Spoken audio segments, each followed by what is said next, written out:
Welcome to the Week in IndyCar on the Marshall Pruett podcast, brought to you by Cooper Tires, the Justice Brothers, and Toronto Motorsports. We're going to talk about something cool they're doing here in just a moment. But first, we're going to introduce our guest. I think you've racked up the most starts, right? I don't know about wins on the podcast, Mike, but you definitely got the most starts, number of pole positions. Mike Hull, Managing Director of Chip Ganassi Racing. How are you this fine Wednesday morning? May 15th, in the middle of the week, hump day for us at the Speedway. All good, yeah. Getting ready to go again today.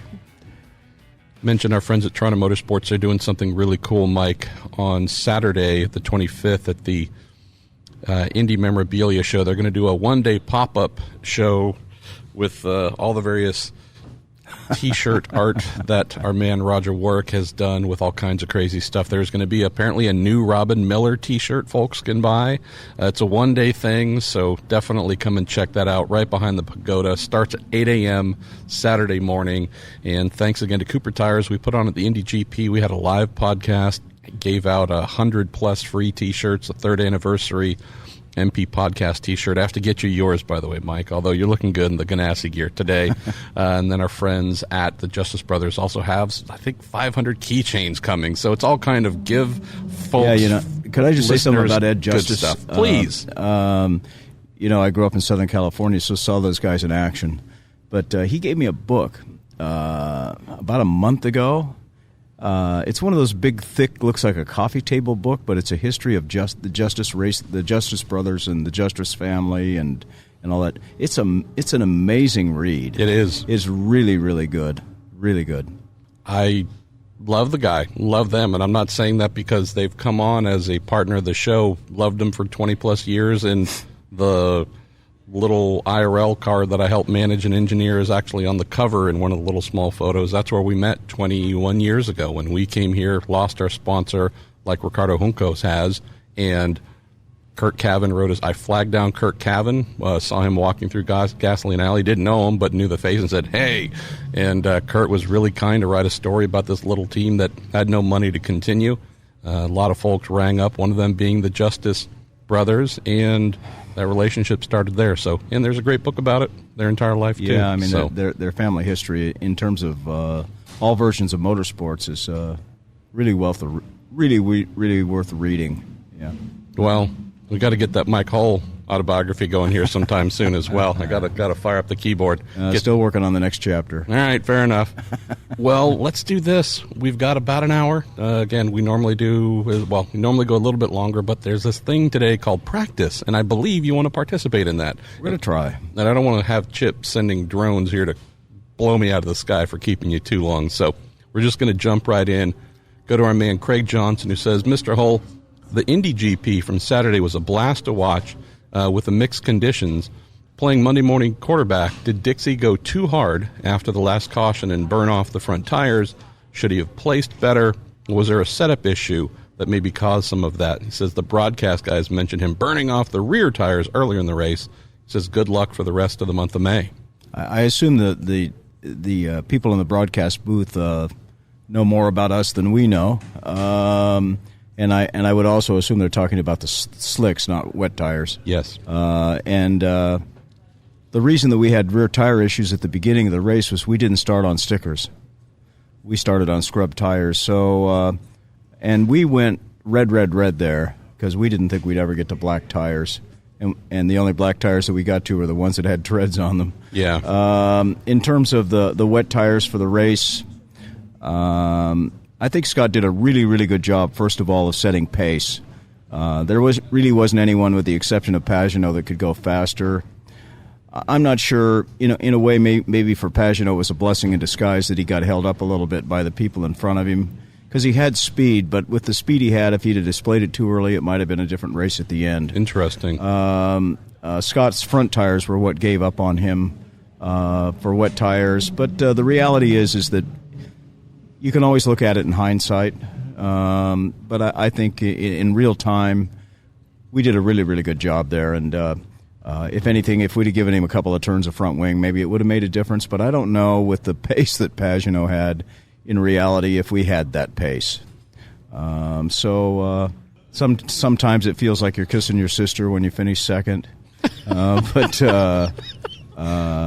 hashtag there were a lot sister of people. There were a lot of people. There were a lot of people that didn't finish second. So we're happy with what happened there. I love you, Michael. You're the best.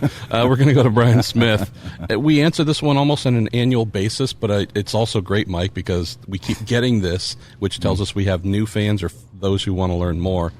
Brian says, how much work goes into the team switching over from the Indy GP road course car to the car for Indy 500 practice just a few days later? I assume Ganassi has their 500 car mostly ready to go before getting to Gasoline Alley, but are you swapping the motor over from the Indy GP, et cetera, et cetera? It's a good question, and I've been asked that question a lot in the last couple of days by fans wanting to know also. So they're paying attention to what goes on, which is really great. It's about our rule of thumb is about 100 man-hours to switch a car from one configuration to the next. And woman hours too, and female and male hours, yes. And we've got several working for us that do a great job.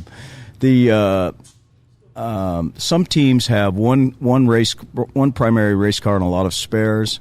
Some teams have two race cars. So the complication for us only is that we have to switch two cars over because we have a race car and a spare car, and our spare cars are always sitting in the transporter in the configuration that's being raced on the racetrack. So that adds to the complexity a little bit. And yes, we have parts ready in advance, which in our case would be spare parts. So it's a combination of refurbishing some of the parts that come off the car and changing out the difference maker parts. But it's transmission, suspension, aero. Those three major areas. In our case, the engine came out of the car we road raced and went into the car we're going to oval race. But our people, men and women, changed out parts on both cars to be ready for this week's practice, qualifying, and racing next week. Going to go to Jim Johnstone next. Says, Marshall, it's great to see Elio back in an IndyCar last weekend, and I look forward to seeing him run at the 500, but I'm curious, considering the success of Juan Montoya that he's had at the Brickyard, have you ever heard a reason for why Penske is not putting him in a car for the month of May? Don't know if I've ever gotten that hard answer, Jim, but one or two things come to mind. We know that after the team expanded to running 4 cars on a full-time basis, there was a feeling that might have been a little bit beyond their comfort zone volume-wise, just stressing the organization a little bit more than they wanted. Stepping back to 3 full-time and adding 1 for the 500 seems to be their comfort zone. As for why JPM isn't part of the program as well, completely agree. If we're talking about someone whose hit record here is just ridiculous, would obviously be someone who you'd love to see in a car. Would just say, keep in mind, if you're having to choose between the two, which is apparently what they're doing, you have one in JPM who has a vast career, but his actual time with Penske is rather short. There's not a lot of history, if you want to call it that. Elio, been there 20 years. Obviously a long time relationship with Roger, so just there's something else to consider here. There's no question about is one more effective than the other. They can both win the race tomorrow, but I do know that if you look at the history, the unbroken history with Elio, I think it would be a strange thing, actually, if Roger chose Juan Montoya, who's only been there a couple of years, compared to Elio, who seems like he's been there since day one. Let's go to Eric Franklin. It says, Mike, good qualifying for Felix last weekend, impressive, definitely, but not the result he wanted on race day. What did you see that Felix can improve on race day to convert better results? I think we're experiencing that together. Was it Eric? Yes. Eric, I think we're experiencing that together. I feel like if a race driver moves from from one formula to the next, and they move to IndyCar racing, I think you see it all the time. It takes a driver 1 year of racing at all the racetracks and then a year to capitalize on that. At least by the middle of the second year, that driver is, if the driver's capable, that driver's running at the front consistently. And the pit stops are not unique to racing, but our pit stops might be. And it's a matter of sequencing all the way through the race. That's how you capitalize on qualifying. We tried to set him on fire on Saturday at Indianapolis, which we did a pretty good job of that, but he got through that. He won two of the Zach Veach Johnny Blaze Awards. Yeah. And apparently those only get awarded on the Indianapolis pit lane. We would prefer to pass that award along to somebody else, but it didn't happen. Tag, you're it. He'll come out the other side stronger. Let's go to, where should we go next? We've got a lot of great questions. We have more questions than we have time to answer them, so we're going to have to, unfortunately, sweep through some good stuff here. Interesting one from Daniel Kincaid.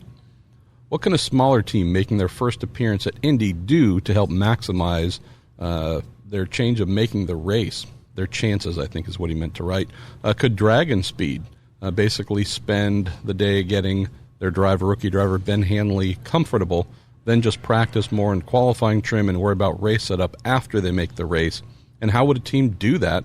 And how can you learn without the extra boost that comes on Friday? And that's something, honestly, Mike, I think we saw more on opening day than I can recall in quite some time. Many teams, not necessarily all the big teams, but a lot of the mid to smaller teams looking for gaps where they can do more solo running, knowing that it'd be folly to burn Tuesday, Wednesday, Thursday working on race setup when we have more cars than ever in recent years are going to be going home.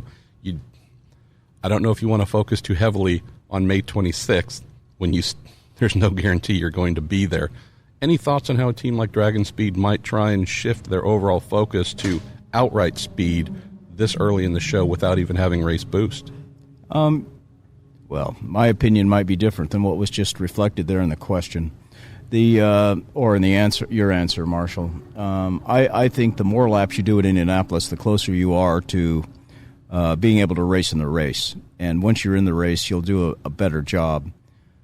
You cannot describe to a driver who's never driven here before all the things that driver is going to go through up till qualifying and post-qualifying. The driver has to just drive the racetrack, and we all get the same amount of engine miles. We all get the same tires. We put fuel in the car in the same location. We have a Dallara parts truck that is an equal opportunity. I'll sell you anything out of our truck program. I think you should fill your car up, and you should run all the way through those tires every time you go on the racetrack when you're learning it, especially in this case Tuesday, Wednesday, and Thursday. And you're going to experience what it's like going into turn one if you do that by Thursday, because you're going to get such a tow going into turn one. That's what it's going to be like when you move the boost up. And if you wait until Friday to do that, or if you shy away from traffic until then, you don't have an opportunity until the race to find out with what's left of the rest of the week, because qualifying is a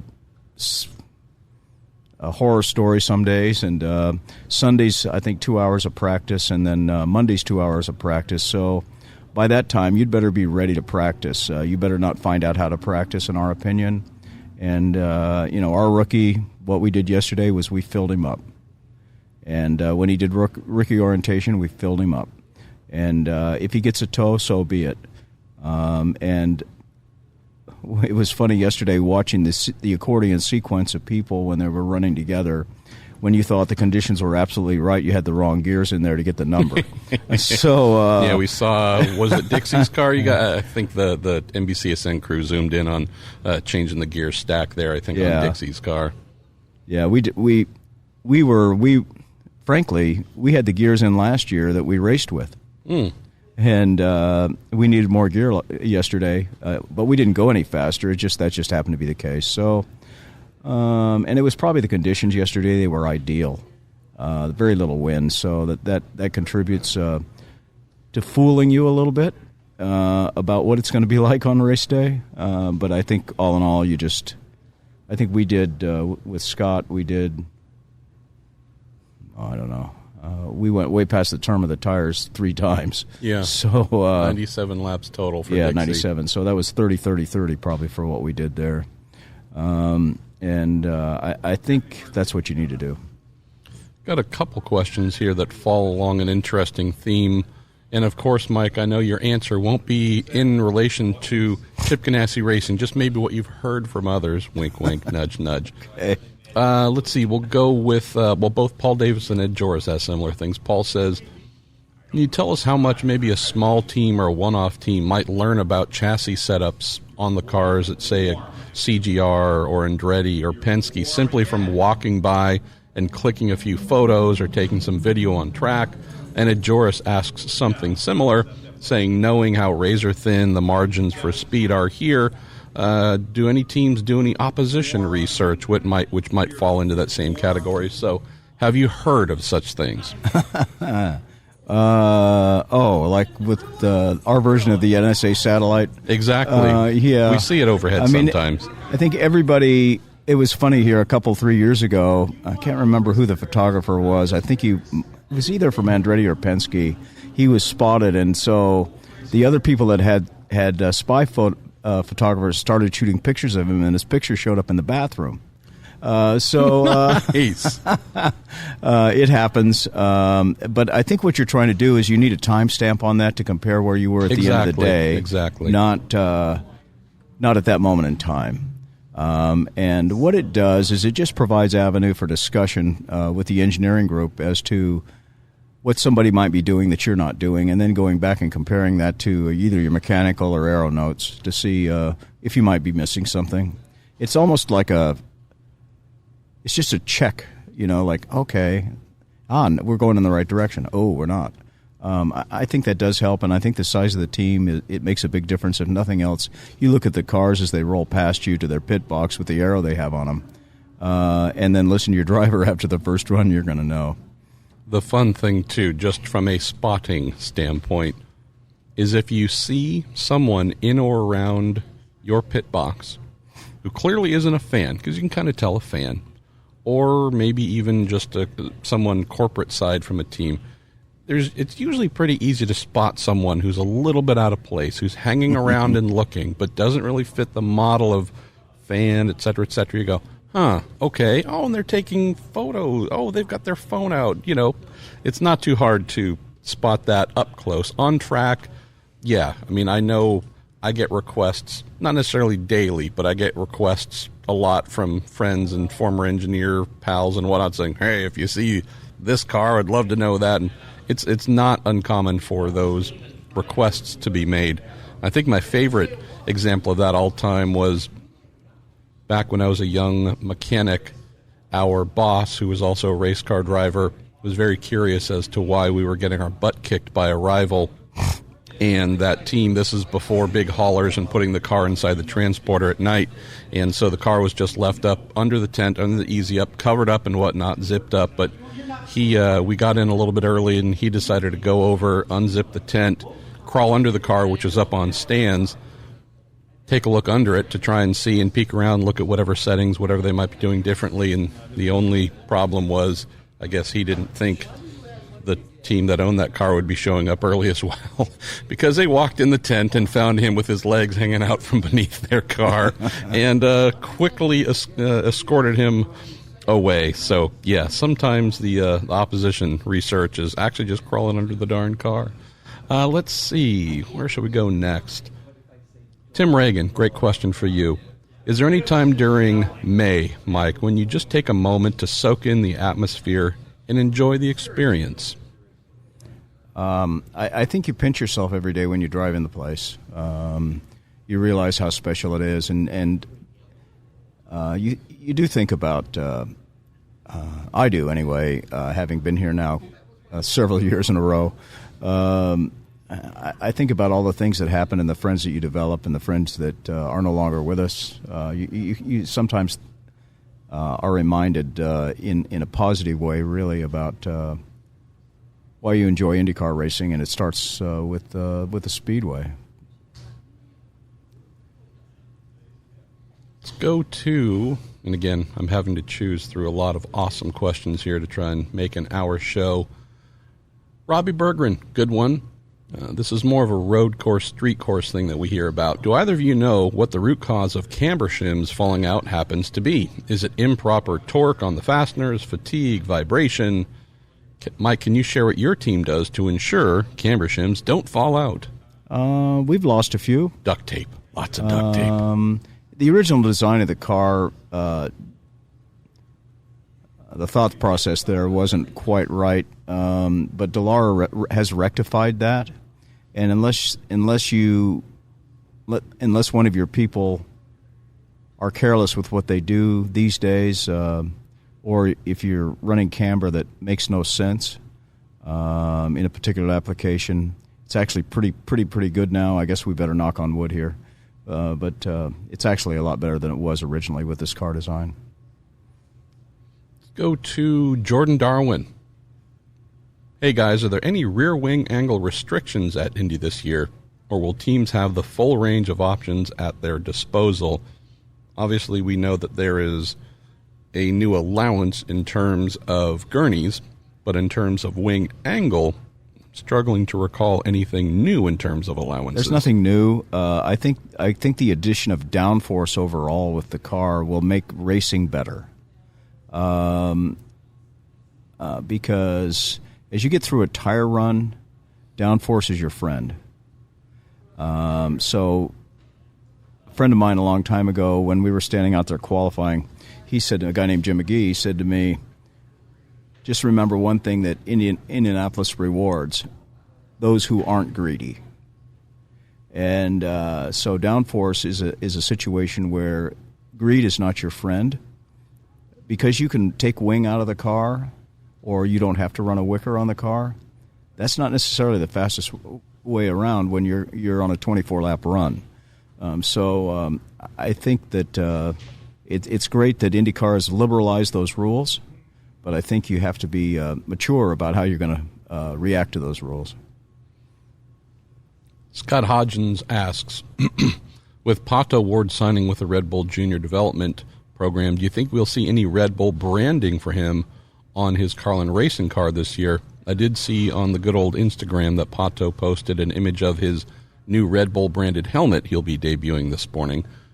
I don't know of any plans for Red Bull in terms of actual vehicle sponsorship. I would say the press release that went out and what Pato has said publicly afterwards, it aligns, Mike, with a driver being selected by Red Bull. It's exactly what was presented compared to, and this is a Trojan horse. Red Bull's going to, if Red Bull wanted to be an IndyCar, they'd be here. There's no, dipping of toes in the water. It was a very specific thing.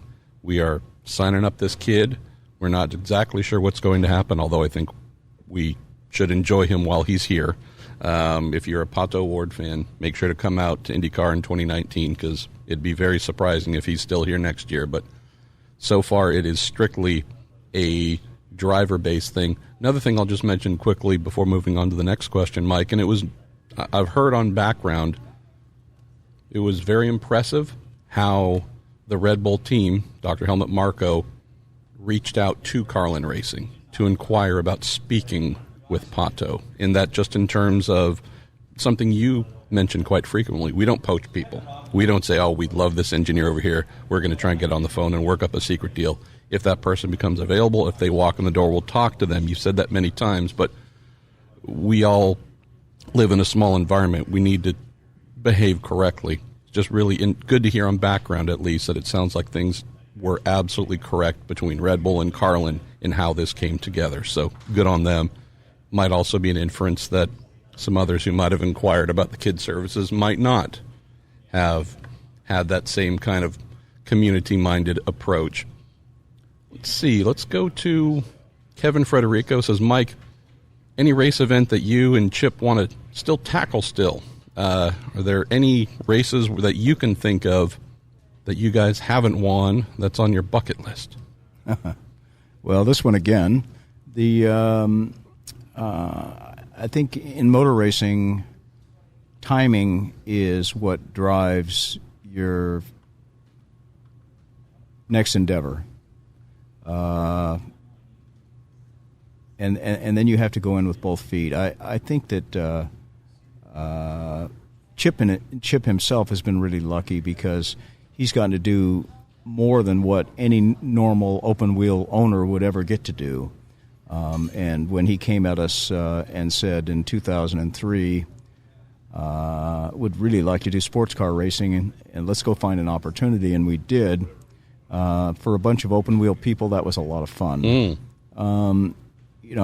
I've said it before. I think I'm way too mature now, so this is probably a statement that probably is time-stamped, but I would love to do Formula One the right way. But I don't see how you do that these days because the right way seems to be the wrong way now in Formula One. Other than that, I don't know what to say. There's been overtures from drag racing to chip.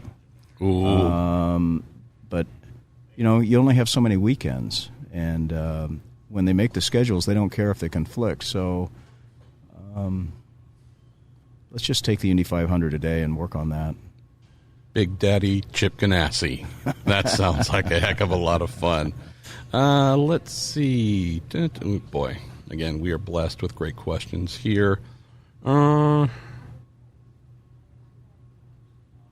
Question for the two of us. Lots of discussions recently here in other media outlets about Porsche deciding not to join IndyCar as an engine supplier for the moment.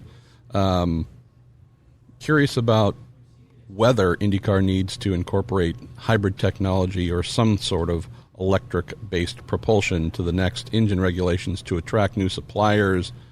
Curious if you think that's the right direction to go, Mike. I've been on record, and I need to actually push out the little opinion piece I've been noodling on for a while on this very topic. I don't know how often you and I have discussed this, but I am not a huge electrified racing fan.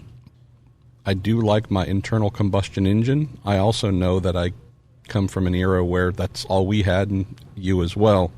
If you at least look for the boxes auto manufacturers are wanting to tick these days, since you're in meetings in NASCAR, IMSA, and IndyCar, I wonder if you can share any insights you might be hearing from either the racing series side or manufacturer side as to whether they think if we're going to sign up for more years, maybe we do need that hybrid box to be ticked. Well, I don't think you have to be a clairvoyant forecaster to understand what's coming quickly at us in the United States. Rick Hendrick, one of Rick Hendrick's famous statements is, "It's not about the money till it's all about the money." And look what the OEMs are presently doing. Look at not the layoffs, the redirection, the changing of plants, all the other things. The fact that they're going towards some form of non-fossil fuel programs pretty quickly with the fleets of vehicles they're building. So whether we get money from a car manufacturer or we get support, either one is going to be driven by the future technologies that are developing. So in terms of IndyCar, the engine rolls in 2022, at least that's the plan right now. If IndyCar is not going to have some form of hybrid technology with the next version engine, whatever the next version engine after that, they will not have OEM support. That's my opinion. And that would be the same for any form of motor racing globally, whether it be Formula One, whether it be IMSA, whether it be the ACO. I don't think it matters. If they're not, they have to go past looking at it. They're going to have to come up with something that might be a common situation for all the manufacturers, but they have to do something because guess what? When the competition director for Ford, Chevrolet, Honda, whoever it might be, goes back to their board of directors and says, we need funding to build a new engine, what's the first question going to be? Does it match what we're going to have on four wheels that's coming onto the showroom floor? So I believe it has to happen. I don't know what the answer is, and I don't know where they're going to go. But IndyCar has a big opportunity here to set themselves apart.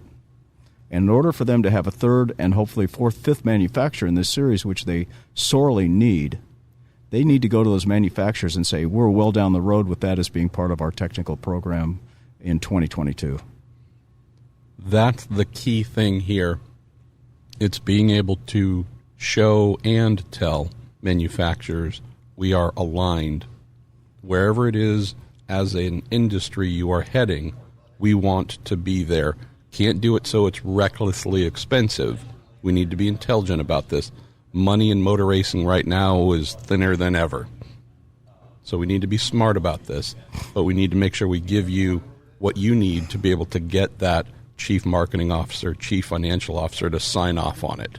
And if the number one thing they're looking for is this today, electrification, that's what a series has to accept. I don't know what it will be 5 or 10 years from now, but whatever that thing is, to have manufacturers, that thing needs to be number one on the list to get them to engage. So it changes constantly. I mean, seat belts was a thing at one point, Mike. Do they have seat belts? Do they have disc brakes? Again, technology moves. It's just staying relevant to keep the manufacturers wanting to be there. Marshall, I think the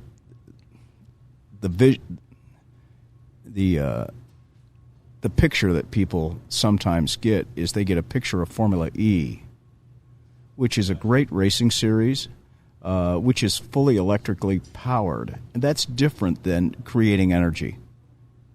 So what we're really talking about here, I believe, is creating energy from another source other than the crankshaft of a fossil fuel engine. Yeah. And that's the direction that the OEMs need to go for the future, because that's the direction the car companies are going to go.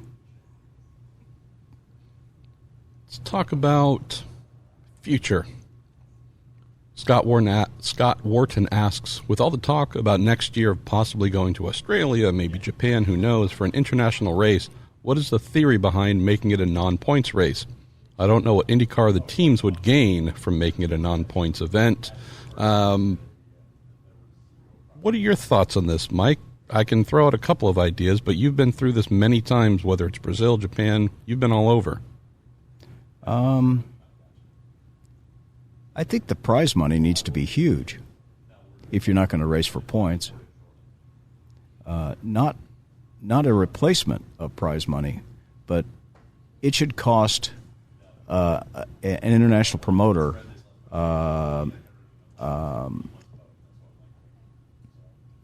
money spent in the right direction for the teams to be there.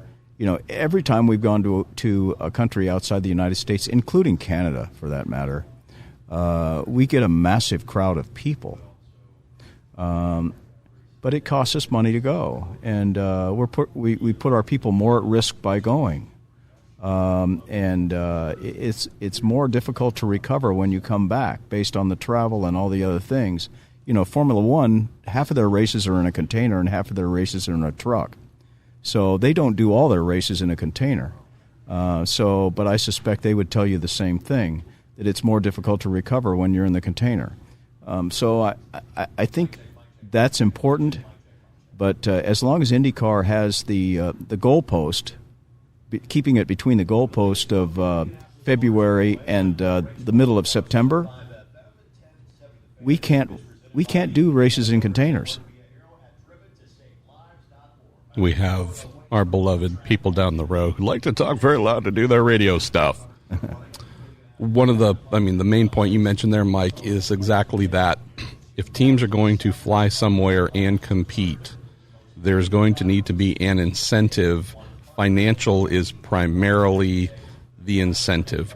And we know that because if we look at, say, the last couple of races in Brazil, there were either some cars that had full-season sponsors that were more or less sponsorless for the race because those sponsors said, great, pick the number. There's 15 races on the calendar.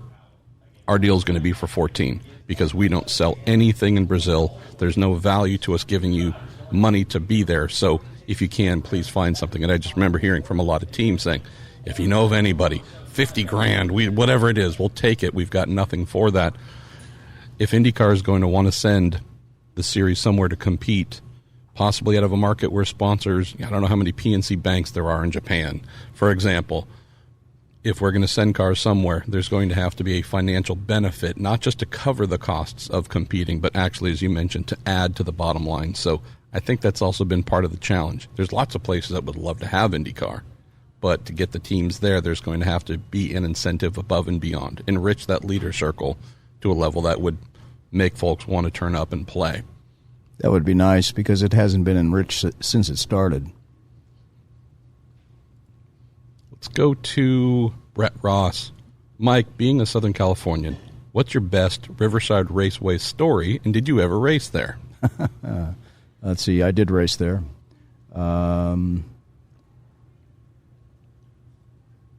Watching Dan Gurney and Jim Clark together on the racetrack at the same time in November 1967 was probably, in my mind, and getting to meet Clark there, probably in my mind, the greatest thing that I ever saw at Riverside, because their drive style, you could have overlaid their drive styles, and they were so different from the people who were equally qualified to race there in terms of being heroes. But their drive styles were such that they created so much speed off the corner, but you had to look to figure out how they were doing it. It was a lot of fun to watch, and I really enjoyed it. They were on the front row together there, and I think Clark had an engine problem or something that put him out of the race about halfway through. And Dan won the race, but that to me was the ultimate memory from Riverside. Let's go ahead and switch over to Twitter. We just spent the first section here with Facebook questions. Adam Corlett asks something that has been posed many times on social media just in the past 24 hours, and I think it will continue on the subject of those outside the U.S., outside North America, who want to check in and watch Indy 500 practice and are unable to. So Adam says, why is there no way for those of us outside the U.S. to watch Indy 500 practice? I'd be willing to pay money to watch, but there's literally no legal way for me to watch this year. 100% accurate, Adam. And for those that didn't know, we raised this immediately when this live streaming package was announced. I don't have all the details, and I don't want to turn the rest of the 20 minutes we have, Mike, into a soapbox moment. I'll take half a step on the soapbox, though, for a moment, just to mention I don't have all the picture of how this came to be, but I have heard that in terms of the over-the-top, the digital streaming solution that has been created, instead of being something that was articulated at every level by the series, mapped out to be exactly what they wanted, from what I have heard from more than one source, that this was essentially, I don't want to say just handed off, but more or less given over, and NBC has come up with this gold package, which is great for those of us who can access it here in the United States. I don't know if there was enough forethought to realize, oh, wait a minute, folks have become accustomed for years to going to IndyCar.com, pulling up the timing and scoring page, seeing timing and scoring, and having the live stream that they can watch for free. No geo-blocking, etc. Turning off that ability and also giving those on an international level, Mike, no chance to watch what we do. There's no service they can pay for, as Adam raises. I don't know if IndyCar fully grasps the damage they are doing to themselves and the potential severing of long-term fans. And again, as someone who gets a lot of tweets and whatnot from folks saying, hey, how can I? What am I going to have to do some pirate thing to do this? Why am I being I would pay. Why are you forcing me, if I want to remain connected to your series, to do things that I don't want to have to do? One thing I haven't heard, Adam, to close, and maybe I just need to keep asking, is will there be some sort of interim short-term solution just for the month of May, since it's our big rallying cry to pay attention to us each year? I just hope that we aren't turning off a lot of people who've been fans for 1 year, 10 years, their entire lifetimes, because we just really didn't put enough thought into this when we were forming this streaming solution in the new all NBC era. It's lack of access. It's not really the way the world works today. Folks expect to be able to get any and everything they want, whether they have to pay for it or not. Just the fact that no access is being provided or allowed, yeah, that's never going to be great. Very important question coming in from Andy Hallberry.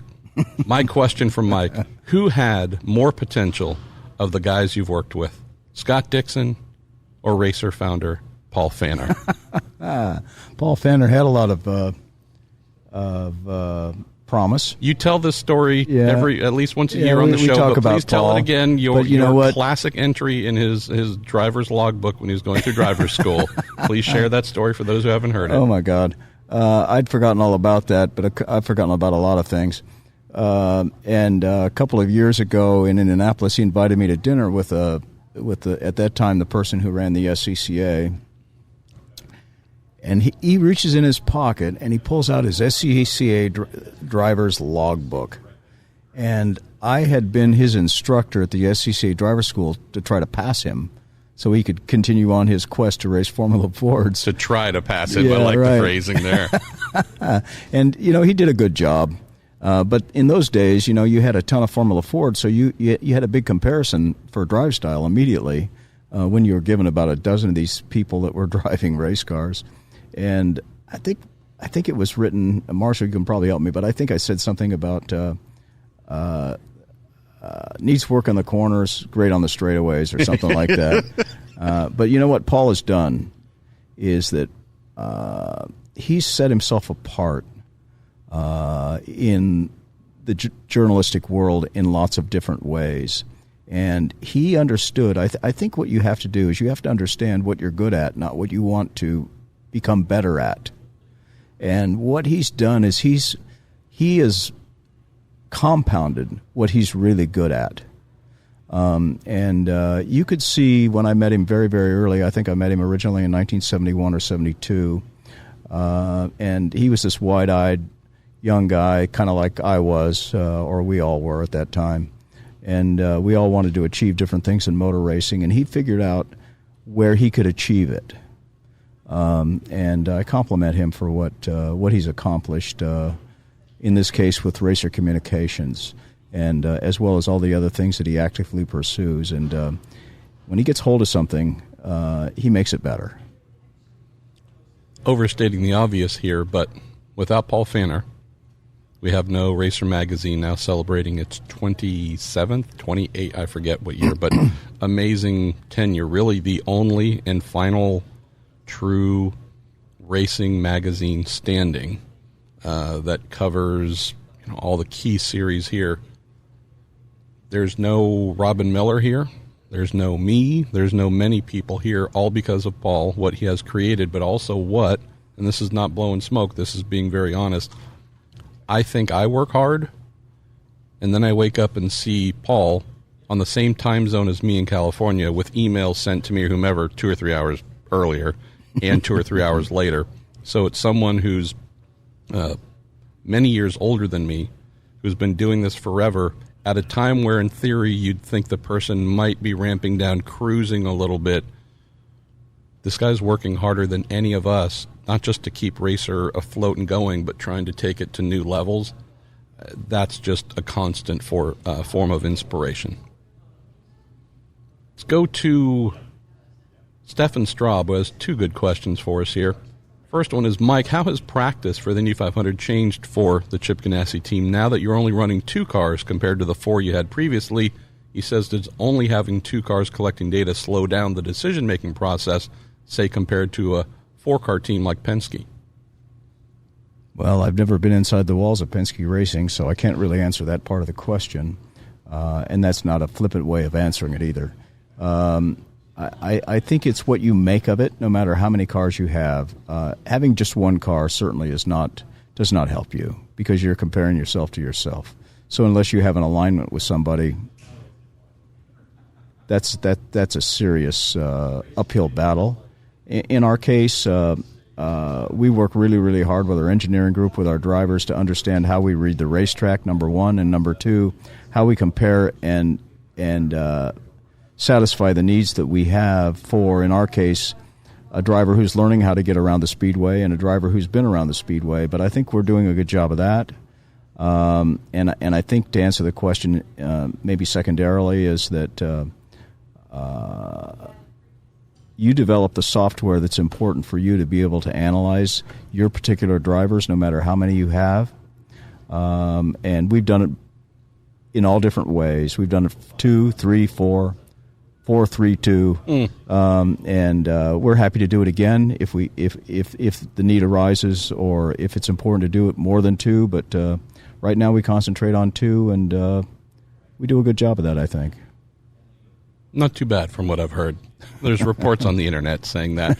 Another question from Stefan. He says, after a run here, I often see pit crew members inspecting the tires while they're still on the car, spinning them and scratching an X into them with what looks like a screwdriver. What are they looking for, and what is the reason for scratching the X? Obviously, tire punctures here at the speed that drivers are traveling. It's a constant fear, concern, thing to safeguard. So when a car comes to a stop and those tires are staying on, yes, it's absolute standard practice for the crew members responsible either for their corner or could be a different person to just physically stop, spin the tires slowly, and look for any cuts, any nicks, anything that might warrant taking them off the car. And then it's also just a good habit of practice. It's usually not a blade screwdriver. It's usually a Phillips or something that doesn't have a sharp edge, just to mark some form of little X or something as a note that this tire has been inspected. So we did, I would say one time, and Firestone does such a terrific job, but they had and it wasn't at Indianapolis. It was a race prior to Indy, and they had a new, young, aggressive person who did tire temperatures at the time. We do less of that because we have that now electronically read for us. The infrared stuff. But he would go around with a pyrometer and poke the tires and then go to the next tire and our guys had the car up in the air, spinning the tires, and they kept finding these small marks in the tires. He was putting holes in the tires. And so as he went around, they were following him, and it took us a couple of sets of tires to figure out that he was just being over-aggressive. But typically they look for indentation in the tire, especially at a place like Indianapolis, because even a slow leak at Indy causes the balance to change. Because you have to realize that the tires we run, the spring rate of the tires in the sidewall, and when you begin to lose air pressure, the balance changes enormously. And the cross weight changes. So cross weight's what drives you through the corner, and you definitely want to avoid a problem. For those young engineers, young drivers, doing your own tire temps, using a pyrometer, don't stab the tires. That's what Uncle Mike has told us this day. Just don't be aggressive with it. Great question here from Chris Alfby, who also sends in questions to our Week in Sports Cars show. He says, Mike, how does someone get into working in motorsports on the team side, like a strategist or even team personnel at the track? I think like any other industry, you have to befriend someone either through human. In our case these days, we have a human resources director, which I never thought we'd have when I first started working in motor racing. And that's not a luxury. It really keeps us all straight. I think you have to befriend somebody. You have to send in resumes. You have to be very persistent. There's a famous story about Carl Edwards. Before he drove trucks, he figured out which day of the week Jack Roush flew from Detroit to Concord, North Carolina, and go in the office. And Jack, in those days, would come right in the front door, and Carl would be sitting there to meet Jack. And would simply say, hey, I want a chance to have a tryout in your truck. And Jack then started coming in the back door on Mondays or Tuesdays or whatever day of the week it was. And finally he said to the girl up front, is that guy sitting up there in the front? And he said, yeah. And then he said to, I think it might have been Pemberton, I can't remember who was working there at the time, whenever we do the next test, let's just run this guy so we can go on to the next guy. And they found out how good he really is. And I think that's what it takes in motor racing. You have to be persistent, and then you have to be able to back it up. Let's go to, good Lord, it's an awesome problem to have. Let's go to Andy Merrick. It says, how can a fan, Mike, better appreciate the various racing lines at IMS. What tips do you have to appreciate the difference between how drivers work through the turns? How can we become more informed viewers? I've never driven here, so I don't quite know how to answer that question, Andy. We're going to get the Formula Ford out here for you. Yeah, right, exactly. That would be great. But I do remember one thing, and I think we talked about this. I'm not remember when somebody asked about Montoya. At some episode in the past, Marshall, whatever, you could probably tell me. Homestead, I believe. Yeah. When we came here in 2000 and did USAC rookie orientation with Juan Montoya, Rick Mears came down from watching up in the grandstands, came and found me, and he said, in all the years at Indianapolis, including myself, and I would consider myself one of the 10, I've only seen 10 people that can drive the line that he does, and that's the correct way to get around this place. Maybe you should look at that, go find that in a video somewhere, and maybe that, Andy, would help you to start with, and then you can compare that to other drivers. We've had some terrific drivers that have driven for us, people that are well at the top of their game, and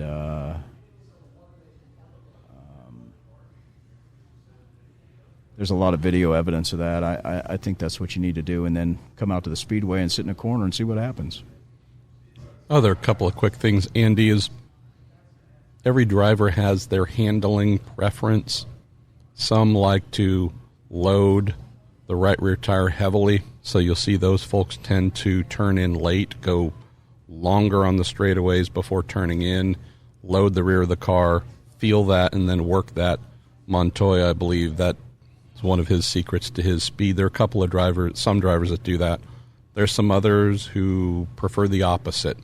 They prefer to turn in early. They like a little bit of understeer, and then to manage that. If you're to turn in late, it really wouldn't give the opportunity to manage the car like that through the corners. Both can be fast. Both can win races. Both have won races. The turn-in points, definitely something to notice, especially in turn 1, definitely in turn 3, maybe less turn 2 and turn 4, but just getting a feel for how, with a big amount of speed, drivers are looking to turn and then navigate and manage that car's speed through the corner. That's really where you can start to pick out styles. And again, we're not claiming one style is going to win, the other style is going to lose. It's just these are very innate things that make sense to drivers, and in most cases, it's not something where they started driving race cars at some point and then said, which style shall I choose? It's like swinging a baseball bat.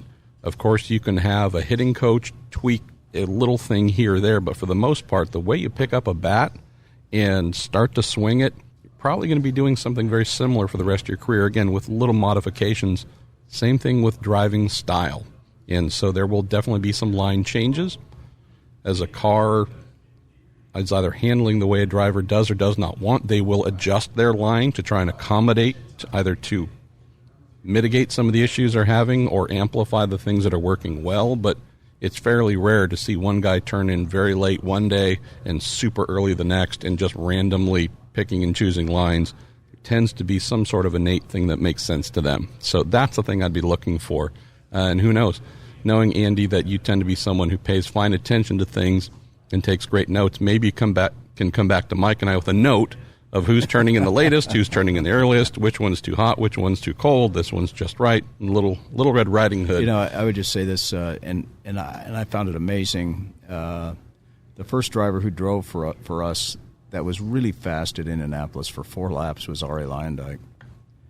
And he put a piece of tape on the center of his steering wheel, and everybody thought it was so that he could judge the push in the car, the understeer.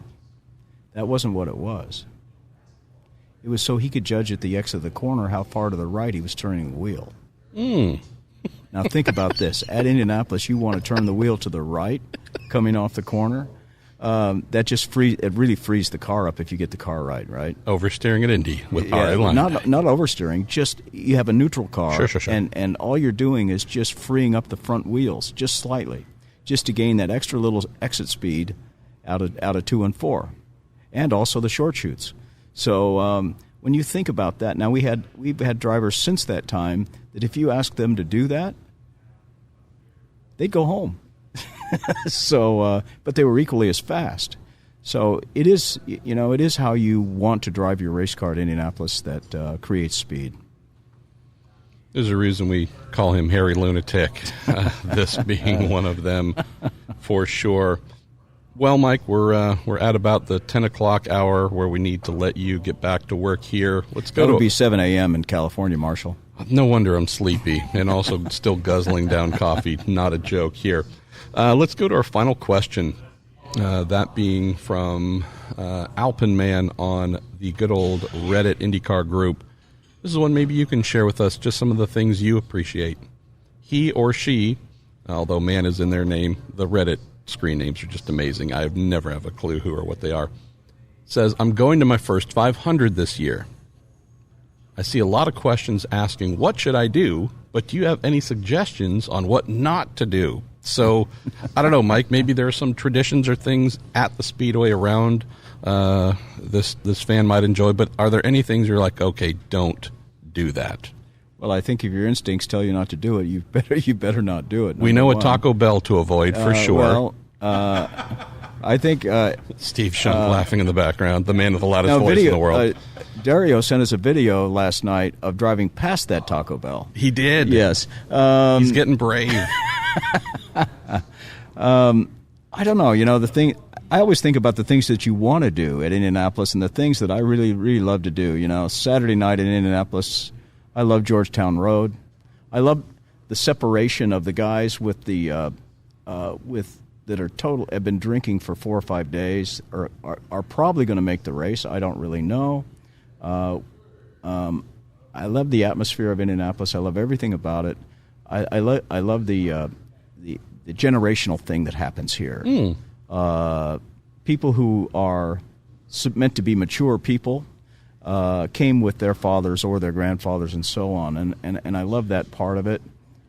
I don't think you can go wrong by whatever you choose to do at Indianapolis, and it isn't always the shortest line, right? It might be the longest line that gives you the most fun at the end of the day. So I would soak it in. I would soak it all in. In terms of what not to do, I would say don't get arrested, but that might be fun. If you come for the Indianapolis 500, do not. I would wait for Tuesday for my plane flight in return if you want to watch the race. Now, I'm not going to say it's going to rain this year, but I wouldn't have it Sunday night. I wouldn't have it Monday. I'd have it Tuesday, just so that you can stay to watch the race. And guess what? On Monday, you can sit wherever you want. And that's one thing that I would definitely do. And you come one time, you'll come back for the rest of your life. I'll throw this in as just it's not so much a what to do in terms of location, but maybe mindset that I think is very unique to Indianapolis. And that is, I saw someone post somewhere in social media saying, hey, I want to come out for the 500, but I'm kind of shy, and I don't really have any friends that are into IndyCar, so I'd like to be there, but I feel like I might be kind of alone, and since I'm shy, I don't know if I'm going to enjoy. And someone responded to that person with a great note that I hadn't really thought of in this way, which might be of value for you here. And it's the average fan in the stand has some sort of story, some sort of pride on history and tenure here. I'm the fourth generation of my family to come and watch the 500. My family's been sitting here in the such and such turn in this stand for 32 years. This is our 33rd. My grandma, grandpa, uncle, you name it, everyone comes out. We meet up here.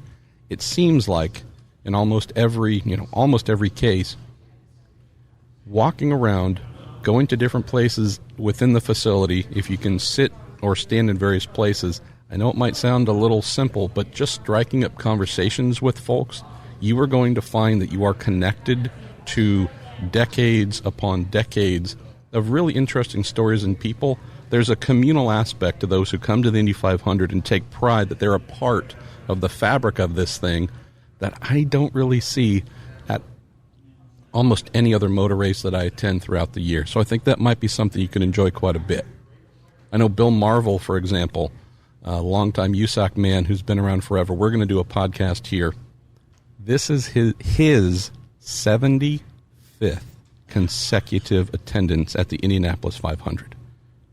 I mean, that's just phenomenal, Mike, but it's those kinds of stories throughout the facility where you go, oh, cool, I can see the stars, I can see the cars, I can see all these things, but it's one of these rare events, Mike, where the actual people attending are actually kind of sort of part of the story too. So that might be a really interesting way to connect yourself even further on your very first visit. Well, I really think the guy that you work with, Mr. Miller, should probably go sit up in the Turn 4 grandstands with those people, because he would be able to immediately draw that out. I love the fact that he does stories about people. I've always enjoyed those stories the most from Robin. He finds something in people that nobody else does. And he understands exactly what you're talking about by coming here all the years he has. I just remember when I came here the very first time, how much in awe I was of how much the people embraced the event, and how important it is to them to return. I was at a dinner. It had nothing to do with motorsports in any way whatsoever. These proper business people, and all dressed up business people, and I'd been invited to go to this dinner with a friend of mine. There was this person sitting across the table who was a banker, and it didn't have anything to do with PNC. And when he found out what I did, I'm sure if his human resources director found out what he does when he comes to Indianapolis, oh, Lord, they would be surprised. But I think people come here and they just totally embrace and enjoy the event. And I do have another friend who is the grandson when he originally came, and now I think he's the same thing. He's come for 35 years straight. And he came as a kid to begin with, and now he has the seats. They continue to go up in the grandstand area as people above decide no longer to come. I guess I don't know what they do, he'll be here this year again with his two sons. So it's and his grandsons. So it's a generational thing. It's a lot of fun. Michael, thanks for joining us. Thanks for, I think I have to name you formally the managing director of the Marshall Pruett podcast, because, you've earned many days off from the many hours you've put in already. But kidding aside, thank you, my friend, for always making time, not just for me, but most importantly for our listeners who really enjoy connecting with you, learning more, hearing some of the stories, all brought to us by our friends at Cooper Tires, the Justice Brothers, and TorontoMotorsports.com. Thanks, Marshall. Now, should I have been recording this? Oh, I sure hope so.